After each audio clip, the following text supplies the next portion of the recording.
কোথায় আছে ব্যারিস্টার সুমন? একাধিক গণমাধ্যমের তথ্য অনুযায়ী ফেসবুক, হোয়াটসঅ্যাপ, মোবাইল ফোনেও তার সঙ্গে যোগাযোগের চেষ্টা করেও খবর পাওয়া যায়নি। শেখ হাসিনা ভারতে পালিয়ে যাওয়ার পর থেকেই গা ঢাকা দিয়েছে সাবেক সংসদ সদস্য ব্যারিস্টার সৈয়দ সাইদুল হক সুমন।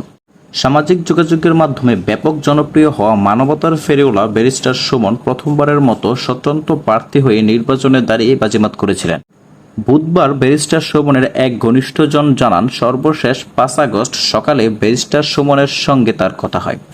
তিনি ছাত্র আন্দোলন কোন দিকে যাচ্ছে সেই ব্যাপারে কথা বলছিলেন, কিন্তু শেখ হাসিনা দেশ ছাড়ার খবর ছড়িয়ে যাওয়ার পর থেকেই তার মোবাইল ফোন বন্ধ পাওয়া যাচ্ছে।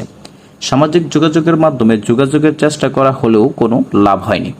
সুমনের চেম্বারে এক জুনিয়র জানান, সে গত 4 আগস্ট ব্যারিস্টার সুমনের সঙ্গে শেষ কথা বলেন।